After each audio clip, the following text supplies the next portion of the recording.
দেশের ইতিহাসে সবচেয়ে বড় বাজেট উপস্থাপন হচ্ছে আজ। আকার হতে পারে প্রায় ৮ লাখ কোটি টাকা। মালয়েশিয়ার শ্রমবাজারে অরাজকতা সৃষ্টিকারীদের বিরুদ্ধে আইনানুগ ব্যবস্থা নেওয়ার হুঁশিয়ারি। প্রধানমন্ত্রী সমস্যা খতিয়ে দেখার আশ্বাস। এবং জোট সরকার গঠনে নরেন্দ্র মোদী বিজেপিকে লিখিত সমর্থন দিল টিডিপি ও জেডিইউ। শনিবার শপথ।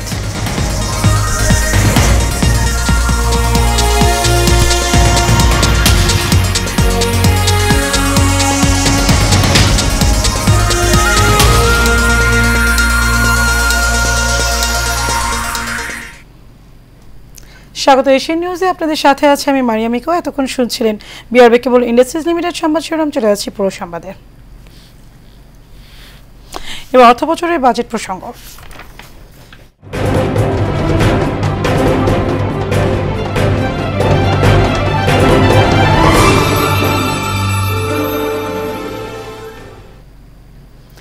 দেশের ইতিহাসের সবচেয়ে বড় বাজেট পেশ হতে যাচ্ছে আজ। 2024-25 অর্থ বছরের জন্য মূল্যস্ফীতি, রিজার্ভ ও রাজস্ব আদায়ের বড় চ্যালেঞ্জ নিয়ে প্রায় ৮ লাখ কোটি টাকার বাজেট প্রস্তাব পেশ করবেন অর্থমন্ত্রী আবুল হাসান মাহমুদ আলী। এসব চ্যালেঞ্জের উত্তরণ ঘটিয়ে আগামী অর্থ বছরের বাজেটে মানুষের আশা আকাঙ্ক্ষার প্রতিফলন ঘটবে কিনা তা নিয়ে বিশ্লেষণ করেছেন অর্থনীতিবিদরা। এই মিতুর রিপোর্ট, থাকছে বিস্তারিত। সব প্রস্তুতি শেষ করে 2024-25 অর্থ বছরের বাজেট উত্থাপনের ক্ষণ গুনছেন অর্থ মন্ত্রণালয়ের সংশ্লিষ্ট কর্মকর্তারা। অর্থমন্ত্রী আবুল হাসান মাহমুদ আলী প্রথমবারের মতো সর্বোচ্চ এই বাজেট উত্থাপন করবেন। আগামী অর্থ বছরে 7,90,000 কোটি টাকার কিছু বেশি ব্যয় বরাদ্দ রেখে বাজেট পরিকল্পনা করা হয়েছে। চলতি 2023-24 অর্থ বছরে বাজেটের আকার ছিল 7,61,785 কোটি টাকার। এর মধ্যে পরিচালনা সহ অন্যান্য ব্যয় 4,98,785 কোটি টাকা এবং বার্ষিক উন্নয়ন কর্মসূচির ব্যয় 2,63,000 কোটি টাকা। আগামী বাজেটে মূল্যস্ফীতি নিয়ন্ত্রণকে সবচেয়ে বড় চ্যালেঞ্জ হিসেবে নেওয়া হয়েছে। টানা 22 মাস দেশে উচ্চ মূল্যস্ফীতি বিরাজ করছে। খাদ্যপণ্য ও খাদ্য বহির্ভূত পণ্য উভয় খাতেই উচ্চ মূল্যস্ফীতির হার অব্যাহত আছে। চলতি অর্থ বছরের প্রথম 10 মাসেও তা বজায় রয়েছে। সরকারি সংস্থা বাংলাদেশ পরিসংখ্যান ব্যুরো বলছে, 2023 সালের মে থেকে 24 সালের এপ্রিল পর্যন্ত মূল্যস্ফীতির হার 9.41 থেকে 9.94% মধ্যে ওঠানামা করছে। গত এপ্রিলে খাদ্য মূল্যস্ফীতি ছিল 10.22%, যা মার্চে ছিল 9.87%। এমন অবস্থায় মূল্যস্ফীতি 6.5% মধ্যে নামিয়ে আনা বেশ কঠিন। সরকারি রাজস্ব আয়ের পরিকল্পনা 5.5 লাখ কোটি টাকার কাছাকাছি ধরে 2024-25 অর্থ বছরের বাজেট সাজানো হচ্ছে। এর সিংহভাগই 4,80,000 কোটি টাকা জোগাড় করার লক্ষ্য ঠিক করে দেওয়া হতে পারে দেশের প্রধান রাজস্ব আহরণকারী সংস্থা এনবিআরকে। এমনটি হলে চলতি 2023-24 অর্থ বছরের ঘোষিত বাজেটের চেয়ে মোট রাজস্ব আহরণের লক্ষ্যমাত্রা প্রায় 1.5 লাখ কোটি টাকার বেশি। তবে সংশোধিত লক্ষ্যের চেয়ে প্রায় 70,000 কোটি টাকা বেশি।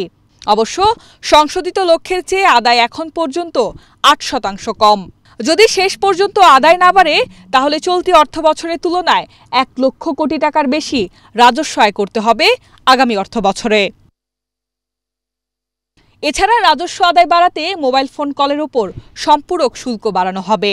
বর্তমানে গ্রাহকেরা 100 টাকা দিয়ে মোবাইল রিচার্জ করলে ভ্যাট ও সম্পূরক শুল্ক বাবদ কেটে নেওয়ার পর 73 টাকার কথা বলতে পারেন। আবারও যদি সম্পূরক শুল্ক 5% বাড়ানো হয়, তাহলে গ্রাহকেরা 100 টাকার মধ্যে 69 টাকা 35 পয়সার কথা বলতে পারবেন। বাংলাদেশ ব্যাংকের বৈদেশিক মুদ্রা রিজার্ভ ধারাবাহিকভাবে কমছে। বর্তমানে মোট রিজার্ভ কমে 2,377 কোটি ডলারে বা 23.77 বিলিয়নে দাঁড়িয়েছে।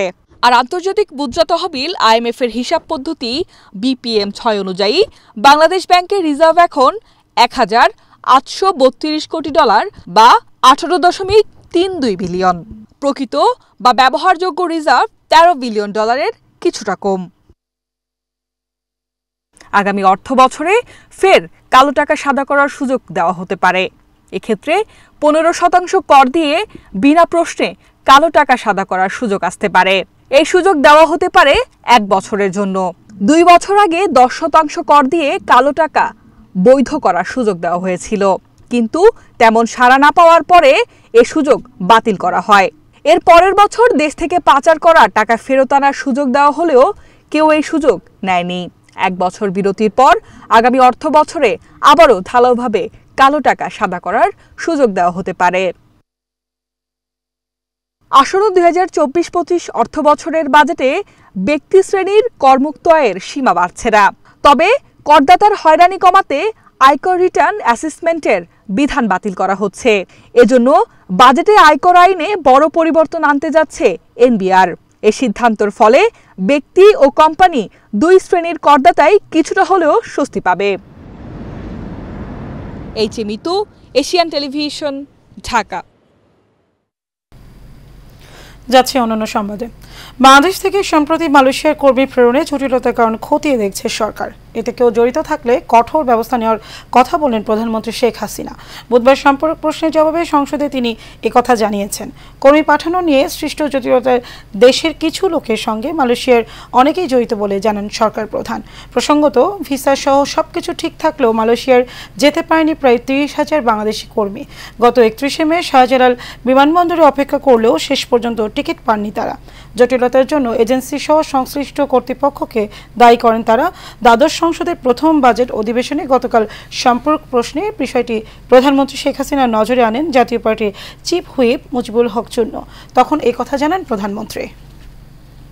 সঠিকভাবে বলেছেন যে যখনই আমরা আলোচনা করে ঠিক করি কত লোক যাবে কি যাবে, ঠিক তখনই দেখা যায় যে আমাদের দেশের এক শ্রেণীর লোক তারা ওই ম্যানপাওয়ারে ব্যবসা করে এবং তারা তড়িঘড়ি করে লোক পাঠানোর চেষ্টা করে। আবার এদের সাথে ওই মালয়েশিয়ারও কিছু সংযুক্ত আছে, যার ফলে জটিলতার সৃষ্টি হয়। প্রতিটি বারই যখনই আলোচনা করে, সরকারি পক্ষ থেকে আলোচনা করে একটা সমাধানে যায়, তখনই কিছু লোক দ্রুত সেখানে ছুটে যায়, যে একটা অস্বাভাবিক পরিস্থিতির সৃষ্টি করে।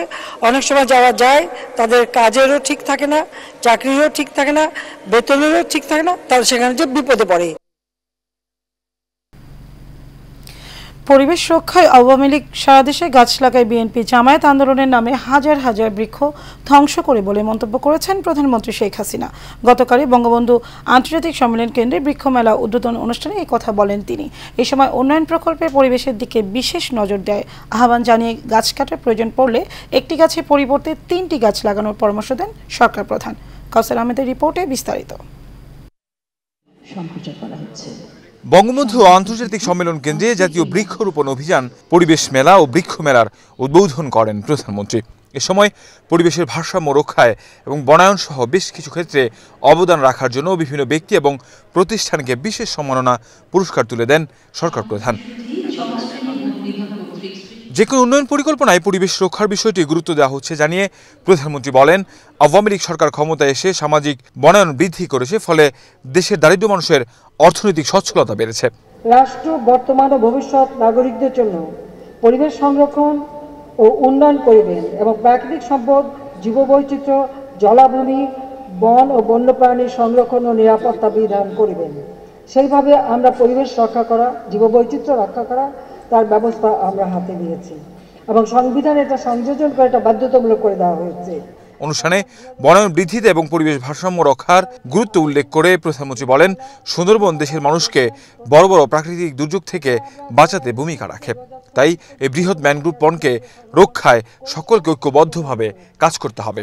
আমাদের যে সুন্দরবন ম্যানগ্রোভ, এটা আমাদের ন্যাচারাল এবং সেটা আমাদেরকে এই ঝড় ঝঞ্ঝা জলোচ্ছ্বাস থেকে রক্ষা করে।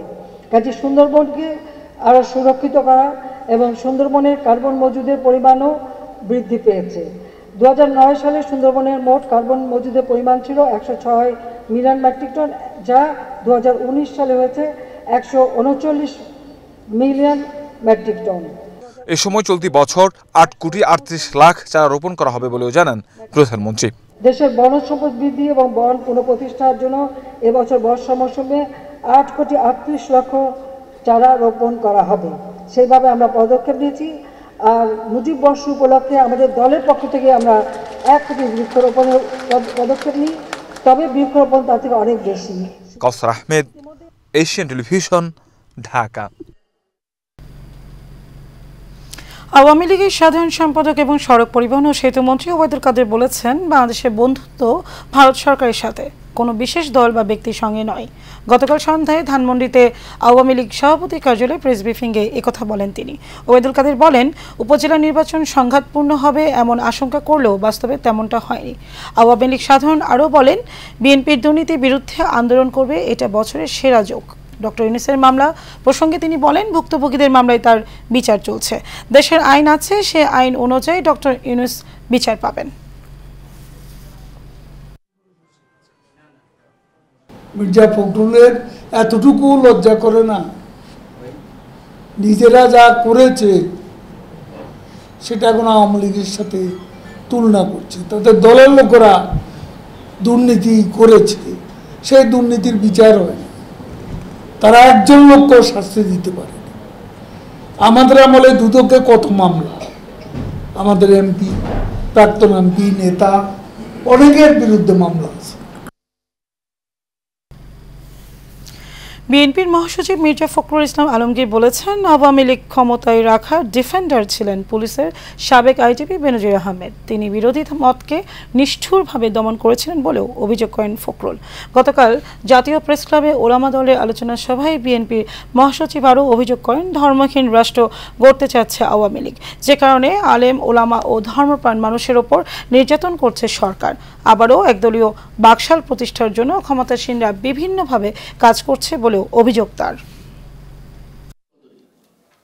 তার বিরুদ্ধে যখন সমস্ত কাগজ পত্রিকাগুলোতে তার অপকীর্তি, তার জুড়ি, তার দুর্নীতি বেরিয়ে আসছে, তখন আওয়ামী লীগের সাধারণ সম্পাদক সাহেব বলছেন, সে কি আওয়ামী লীগ করে? উনি আওয়ামী লীগের নাম ছিল কিনা জানি না, কিন্তু আওয়ামী লীগকে ডিফেন্ড করবার জন্য, তাকে ক্ষমতায় রাখার জন্য তিনি তার সর্বশক্তি নিয়োগ করেছেন। কারণ ওই নির্বাচনের সময় তিনি র্যাবের ডিই ছিলেন, সেই সময় পরিষ্কার প্রকাশ্যে বলেছেন যে সেই সরকারকে, সেই দলকে ভোট দিয়ে যারা উন্নয়ন করছে, উন্নয়ন করতে যাচ্ছে, তাদেরকে আমরা উন্নয়নের পক্ষে আছি।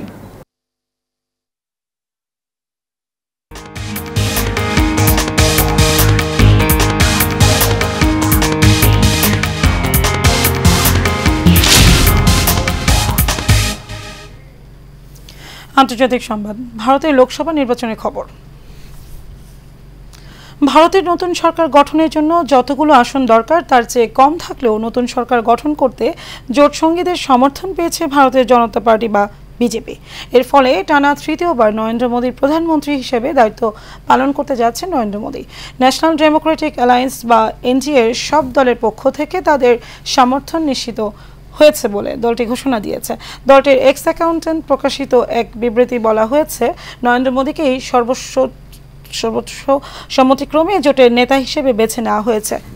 বিবৃতিতে উল্লেখ করা হয়, 21 নেতার মধ্যে রয়েছে তেলুগু দেশম পার্টির নেতা এন চন্দ্রবাবু নাইডু এবং জনতা দল ইউনাইটেডের এক প্রতিনিধি নাম। লোকসভায় কাঙ্ক্ষিত 272 আসন নিশ্চিত করতে এই দুটি দলের সমর্থন বিজেপির জন্য সবচেয়ে গুরুত্বপূর্ণ।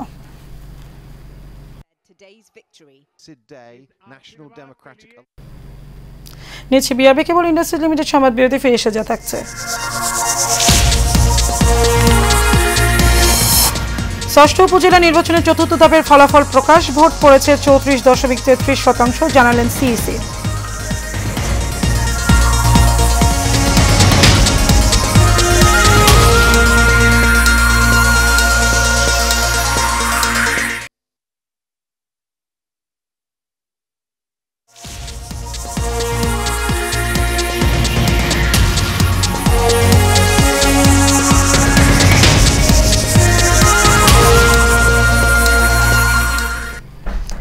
সংবাদ বিরতি শেষে আবার স্বাগত এশিয়া নিউজে, আপনাদের সাথে আছে মারিয়া মিকো। এবার উপজেলা নির্বাচনের খবর।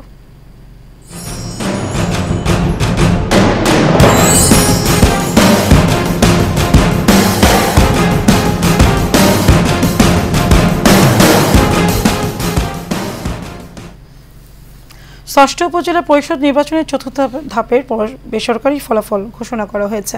গতকাল সকাল 8টা থেকে বিকেল 4টা পর্যন্ত টানা ভোট গ্রহণ চলে। ভোট গ্রহণের পর গণনা শেষে রাতে ফলাফল ঘোষণা করা হয়েছে। ফল ঘোষণার পর আনন্দ মিছিল করেন বিজয়ী প্রার্থীর সমর্থকরা। এদিকে প্রধান নির্বাচন কমিশনার কাজী হাবিবুল আউয়াল জানিয়েছেন, এ ধাপে ভোট পড়েছে 34.33%। বিচ্ছিন্ন ঘটনায় 5 জন আহত এবং 28 জনকে গ্রেপ্তার করা হয়েছে। সব মিলিয়ে ভোট সুষ্ঠু ও শান্তিপূর্ণ হয়েছে বলে দাবি সিইসির।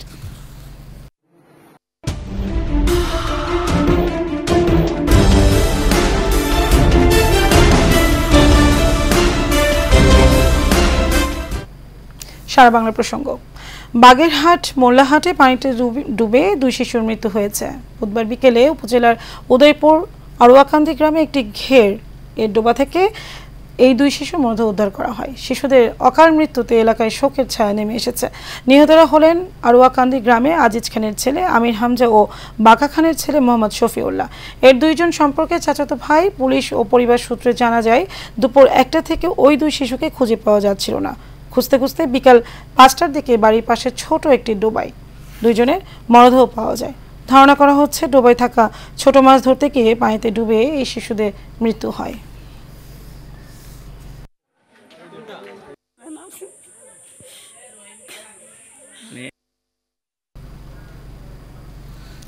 চট্টগ্রামে শিশু ও যুবকদের নেতৃত্বে বিশ্ব পরিবেশ দিবস উদযাপিত হয়েছে। পরিবেশ দিবসে প্লাস্টিক পলিথিন ব্যবহার বন্ধকারী, পরিবেশ রক্ষাকারী প্রতিপাদ্য সামনে নিয়ে প্রায় 400 এলাকাবাসীরা অংশগ্রহণ করেন এই অনুষ্ঠানে।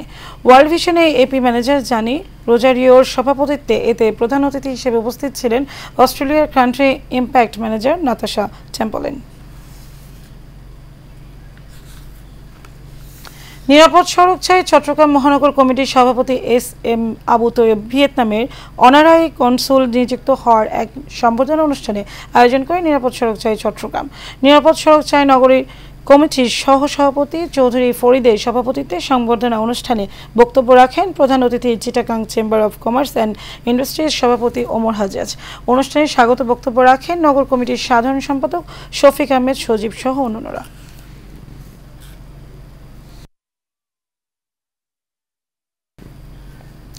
চট্টগ্রামে পাথরঘাটা গঙ্গাবাড়ির শ্রী শ্রী রক্ষাকালী মায়ের মন্দিরের প্রতিষ্ঠা বার্ষিকী উপলক্ষে আলোচনা সভা ও সাংস্কৃতিক অনুষ্ঠান, লীলা ও গৌরকীর্তন এবং মায়ের পূজা অনুষ্ঠিত হয়েছে। নগরীর পাথরঘাটা এলাকায় রক্ষাকালী মন্দির প্রাঙ্গণে আয়োজিত অনুষ্ঠানে মন্দির পরিষদের সভাপতি শ্রী পরিমল দাসের সভাপতিত্বে এতে প্রধান অতিথি হিসেবে উপস্থিত ছিলেন চট্টগ্রামের জেলা পরিষদের চেয়ারম্যান এটিএম পিয়ারুল ইসলাম।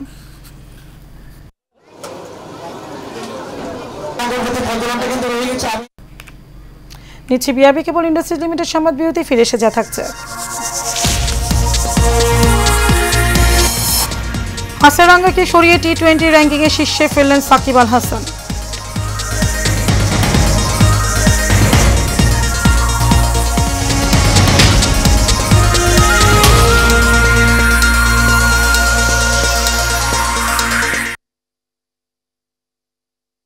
এবার এইচএম স্টিল চট্টগ্রাম সংবাদ।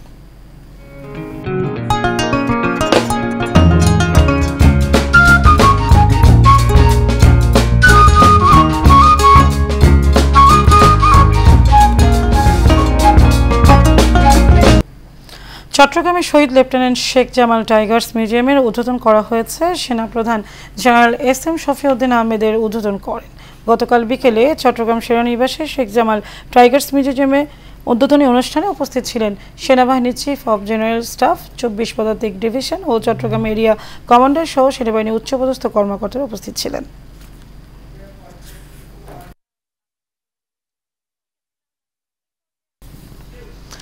বিশ্ব পরিবেশ দিবস উপলক্ষে নগরীর ব্যারিস্টার সুলতান আহমেদ চৌধুরী কলেজে বৃক্ষরোপণ ও গাছের চারা বিতরণ কর্মসূচি আয়োজন করা হয়েছে। এতে প্রধান অতিথি ছিলেন প্যাসিফিক নিট ডিভিশনের ডাইরেক্টর তাসমিয়া জান্নাত। কলেজ অডিটোরিয়ামে ভারপ্রাপ্ত অধ্যক্ষ নিশাত জেবিনের সভাপতিত্বে পরে এক সভায় বক্তব্য রাখেন কলেজ পরিচালনা পরিষদের সভাপতি জাকির আহমেদ খোকন, পরিচালনা পরিষদের সাবেক সদস্য দেবাশিস পাল দেবু, সেকান্দার আজম, অধ্যাপক এহতাসামুল হক, ছাত্র সংসদের ভিপি জাহিদ হোসেন খোকন সহ অনেকে।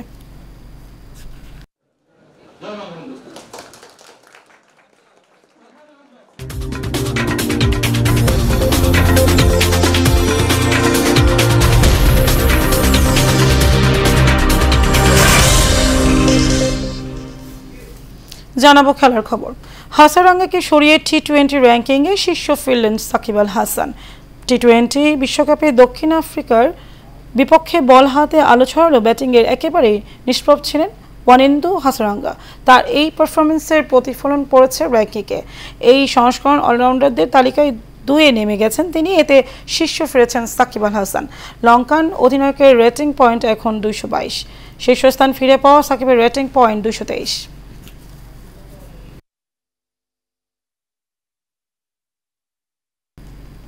শেষ করবো এশিয়ান নিউজ, তার আগে বিআরবি কেবল ইন্ডাস্ট্রিজ লিমিটেড সংবাদ শিরোনাম জানাবো আরও একবার।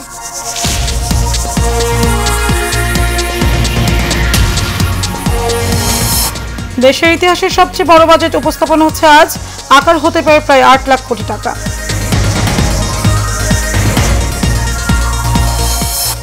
মালয়েশিয়ার শ্রম বাজারে অরাজকতা সৃষ্টিকারীদের বিরুদ্ধে আইনানুগ ব্যবস্থা নেওয়ার হুঁশিয়ারি প্রধানমন্ত্রী, সমস্যা খতিয়ে দেখার আশ্বাস। এবং জোট সরকার গঠন, নরেন্দ্র মোদী বিজেপিকে লিখিত সমর্থন দিল টিডিপি ও জেডিইউ। শনিবার শপথ।